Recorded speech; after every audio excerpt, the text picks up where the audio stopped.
1400 বছর পরও নবীজির যে 9 অভ্যাস বিজ্ঞানসম্মত বলে প্রমাণিত। মহানবী হযরত মুহাম্মদ সাল্লাল্লাহু আলাইহি সাল্লাম ছিলেন মানব জাতির জন্য একজন আদর্শ। তিনি শুধু ধর্মীয় পথপ্রদর্শকই ছিলেন না, বরং তার দৈনন্দিন জীবনের প্রতিটি কাজ ও অভ্যাস ছিল শিক্ষণীয়। কি সেই 9 অভ্যাস যা বিজ্ঞানসম্মত বলেও আজও প্রমাণিত? বিস্তারিত থাকছে ডেস্ক রিপোর্টে।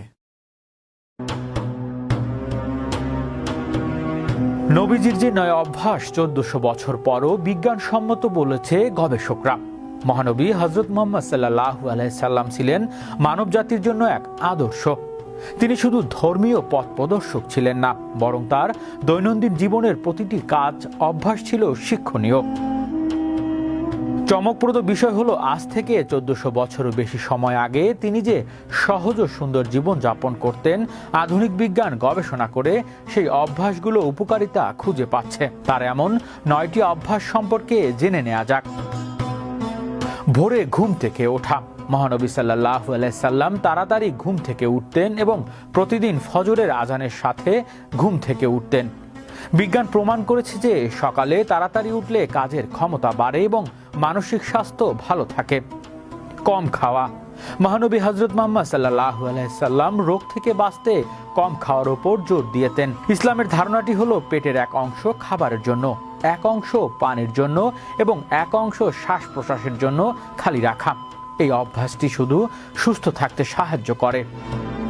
ধীরে ধীরে খাওয়া। আমাদের পেট ভরে গেছে, এই সংকেত মস্তিষ্কে পৌঁছাতে প্রায় 20 মিনিট সময় লাগে।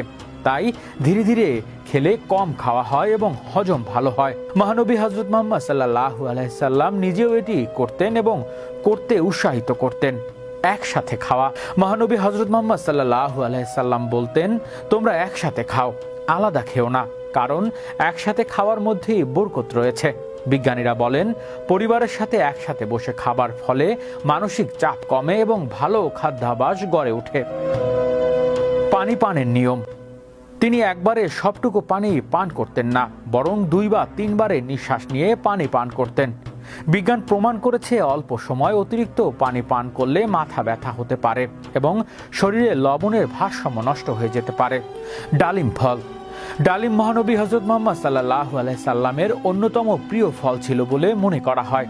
আধুনিক বিজ্ঞান প্রমাণ করেছে যে ডালিম বিশ্বের অন্যতম স্বাস্থ্যকর একটি ফল। এটি হৃদরোগের প্রতিরোধ করে এবং শরীরে হাড় গঠনে সাহায্য করে। রোজা রাখা। মহানবী হযরত মুহাম্মদ সাল্লাল্লাহু আলাইহি সাল্লাম শুধু রমজানে নয়, সারা বছরই নিয়মিত রোজা রাখতেন। তিনি প্রতি সোমবার, বৃহস্পতিবার এবং আরবি মাসের 13, 14 ও 15 তারিখে রোজা রাখতেন। গবেষণায় দেখা গেছে, এভাবে রোজা রাখলে শরীরে হরমোন ঠিক থাকে এবং বিভিন্ন রোগ প্রতিরোধ ক্ষমতা বাড়ে। খেজুর। রোজা ভাঙার সময় খেজুর একটি আদর্শ খাবার। এটি রক্তে শর্করার মাত্রা ঠিক করে এবং হজম শক্তি বাড়াতে সাহায্য করে। মহানবী হযরত মুহাম্মদ সাল্লাল্লাহু আলাইহি সাল্লাম বলেছেন, সক্রিয় থাকা। ইসলামের বিভিন্ন বিধান পালনের জন্য শারীরিক সুস্থতা জরুরি। নামাজ এক ধরনের ব্যায়াম, যা শরীর ও মনের জন্য উপকারী। মহানবী হযরত মুহাম্মদ সাল্লাল্লাহু আলাইহি সাল্লাম নিজেও শরীর চর্চা করতেন এবং অন্যদের খেলাধুলা ও ব্যায়াম করতে উৎসাহিত করতেন। মহানবী হযরত মুহাম্মদ সাল্লাল্লাহু আলাইহি সাল্লামের প্রতিটি অভ্যাস ছিল অত্যন্ত বিজ্ঞানসম্মত, মানব কল্যাণমুখী। তার দেখানো পথে চললে একদিন যেমন ধর্মীয় নির্দেশনা পালন করা হয়, তেমনি অন্যদিকে একটি সুস্থ ও সুন্দর জীবন লাভ করা সম্ভব।